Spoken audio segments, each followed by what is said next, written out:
اور دنیا ہمیں چور کہے کہنے دو، دنیا ہمیں ڈاکو کہے کہنے دو، دنیا ہمیں بد مذہب کہے کہنے دو، دنیا ہمیں لعنتی کہے کہنے دو، ہمیں شمع برابر بھی ہم ان کی باتوں کو جوتے کی نوک پر رکھ کر اڑا دیتے ہیں۔ آؤ ہم دنیا کے سامنے صرف چیلنج ہی نہیں کرتے، درخواست کرتے ہیں، ریکویسٹ کرتے ہیں، اور لوگوں کے کانوں اور سماعتوں کو ہم زحمت دیتے ہیں کہ یا لوگوں، کوئی ایک مسئلہ ایمان کا، کوئی ایک مسئلہ عقیدے کا، کوئی ایک مسئلہ عمل کا قرآن اور سنت کے خلاف بتلا دو، رب کعبہ کی قسم ہے سورج بعد میں ڈوبے گا، توبہ پہلے کرنے کے لیے تیار ہے انشاءاللہ تبارک۔ عبد القادر جیلانی رحمۃ اللہ علیہ کا معاملہ بڑا حساس ہے، اور مصیبت ایک یہ بھی آتی ہے کہ لوگ عقیدت و محبت کرتے ہیں، اپنی نسبت کرتے ہیں، اچھی بات ہے، اچھی بات مطلب بئی معنی کہ بھئی آپ کو محبت ہے، آپ اسے منسوب ہیں، لیکن مسئلہ کیا ہے کہ انہوں نے جو باتیں کہی ہیں یا انہوں نے جو باتیں لکھی ہیں اس کو چھوڑ دیتے ہیں، اس کو بالکل نظر انداز کر دیتے ہیں۔ اللہ کے رسول صلی اللہ علیہ وسلم کے تعلق سے بھی یہی معاملہ ہے، اور صحابہ کے تعلق سے بھی یہی معاملہ ہے، ائمہ کے تعلق سے بھی یہی معاملہ ہے، اور اولیاء اور صالحین کے تعلق سے بھی یہی لوگوں کا رویہ ہے۔ یہ کہتے ہیں لوگ غوث اعظم کی طرف نسبت تو کرتے ہیں لیکن غوث پاک کی بات کو مانتے نہیں ہیں۔ اب یہ بول ہمیں رہے ہیں پھنس کچھ گئے۔ اب پھنس کیسے گئے؟ کہتے ہیں ان کا خود کہنا ہے کہ غوث پاک جو فرما گئے اس بات پر عمل کرو، غوث پاک جو کہہ گئے اس عقیدے کو مانو۔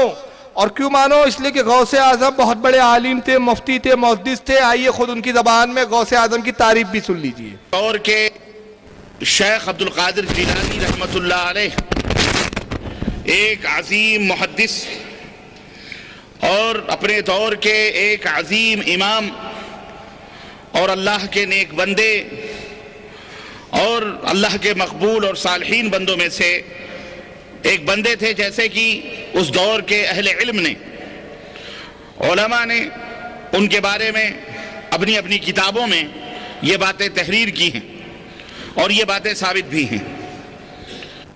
کہتے ہیں غوث اعظم ایک عظیم عالم، ایک عظیم اللہ کے صالح نیک بندے، بہت بڑے محدث، اس زمانے کے اولیاء نے، علماء نے یہ باتیں کتابیں لکھی، اور یہ بات ثابت بھی ہے، یعنی ان کے نزدیک بھی یہ بات ثابت ہے کہ وہ اللہ کے ولی تھے، بہت بڑے محدث تھے۔ آئیے خود دوسری جگہ پھر معراج ربانی کیا کہتے ہیں وہ بھی سن لیجئے۔ شیخ عبد القادر جیلانی وہ بہت ہی عظیم امام تھے، محدث تھے رحمت اللہ تعالی علیہ، اللہ ان کی قبر کو نور سے منور فرمائے، ایک بہت بڑے عالم تھے شیخ عبد القادر، متبع سنت تھے۔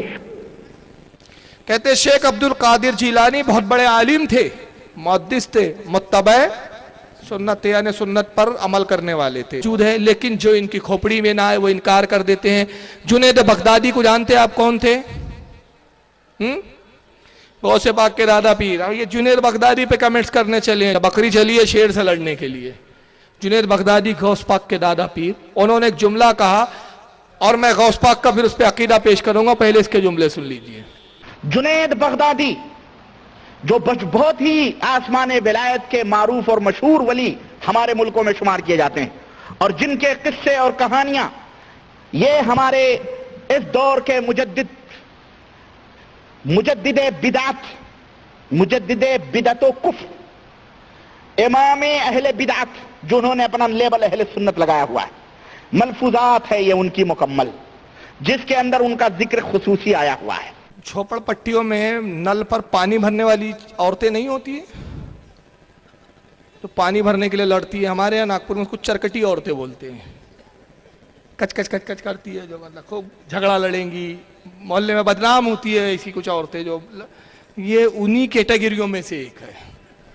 اب اعلیٰ حضرت نے لکھا ہے تجھ میں ہمت ہوتی تو اس کا رد علم سے کرتا، لیکن مجدد دین بدعت اعلیٰ حضرت کو بول رہا ہے، مجدد خرافات، یہ بول کے کیا فائدہ؟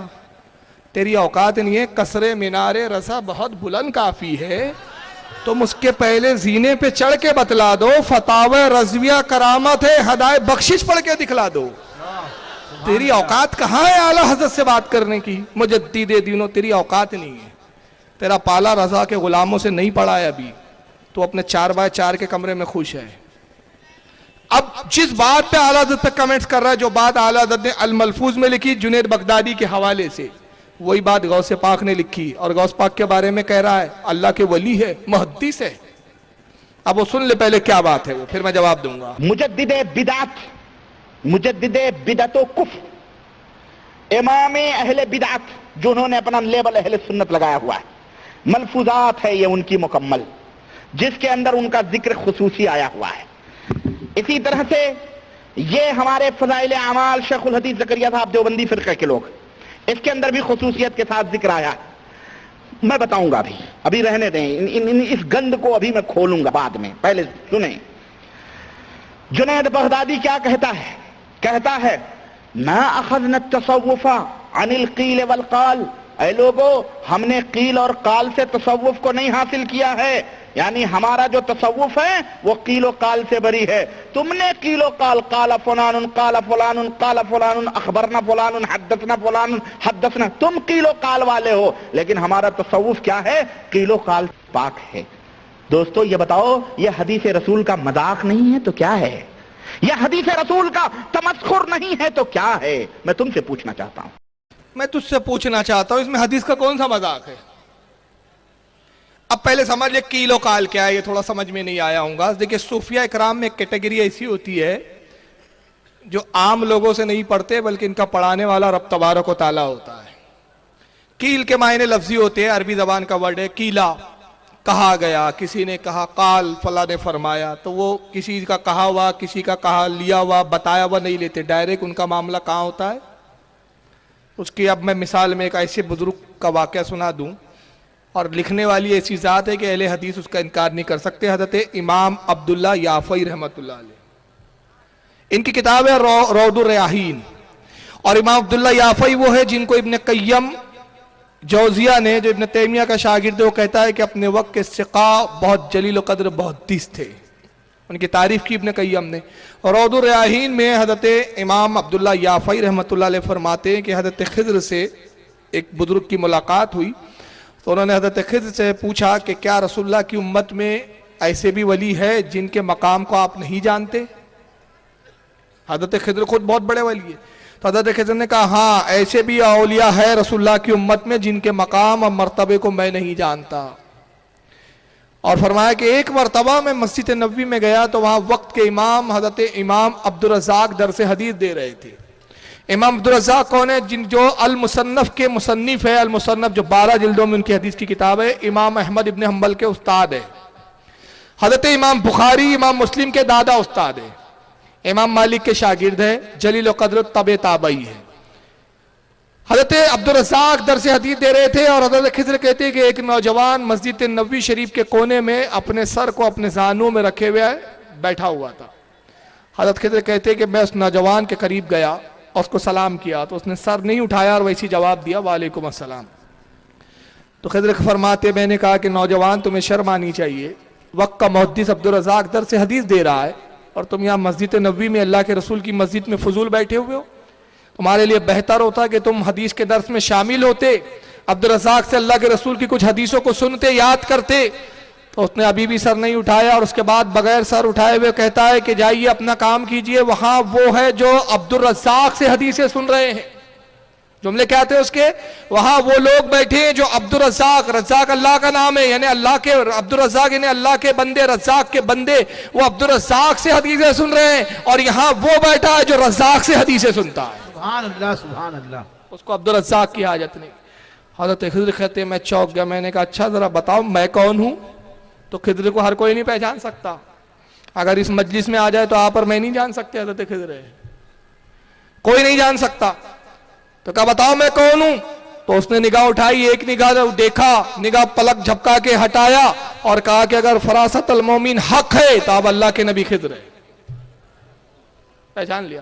حضرت خضر فرماتے میں اور متعجب ہوا، پھر میں نے اس کے مقام ولایت کی طرف توجہ کی کہ اس کا ولایت میں کیا درجہ ہے، قطب ہے، ابدال ہے، غوث ہے، کیا ہے؟ کہتے قسم خدا کی مجھے اس کی ولایت کی ابتدا تو نظر آئی، انتہا نظر نہ آئی، تو میں یہ کہہ کر ہٹ گیا کہ رسول کی امت میں ایسے بھی ولی ہے جن کے مقام کو میں نہیں جان سکتا۔ سبحان اللہ سبحان اللہ۔ یہ امام عبداللہ یافعی جیسے محدث نے لکھا۔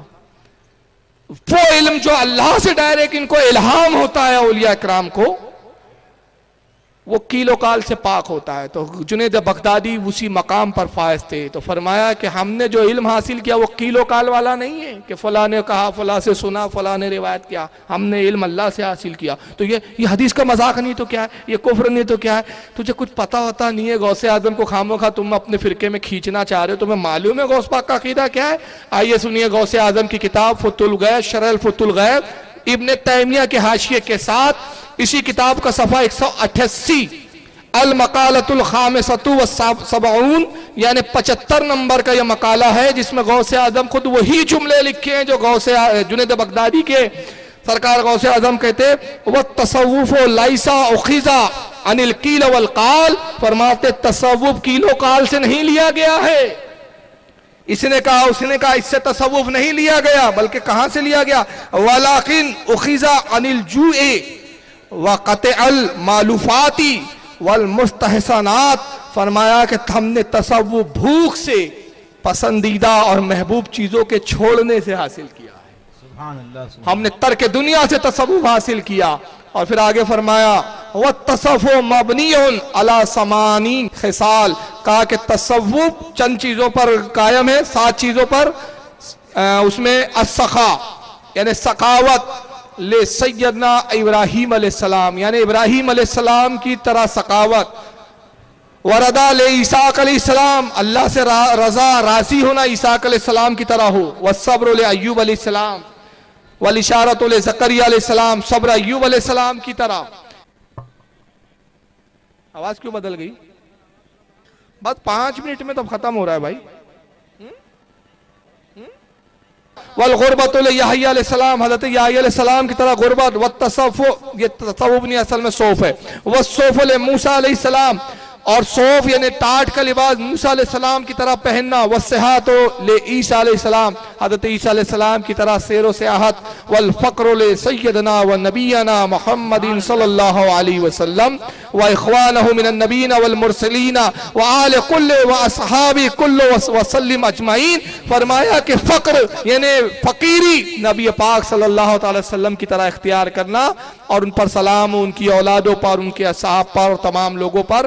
فرمایا یہ ہے کل تصوف، سبحان اللہ. کہ عیسیٰ علیہ السلام کی طرح سیر و سیاحت ہو، ایوب علیہ السلام کی طرح صبر ہو، حضرت ابراہیم کی طرح سخاوت ہو، عیسیٰ علیہ السلام کی طرح رضا ہو، موسیٰ علیہ السلام کی طرح ٹاٹ کا لباس، صوف کا لباس پہننا ہو. یہ چیزیں تصوف پر مبنی ہیں.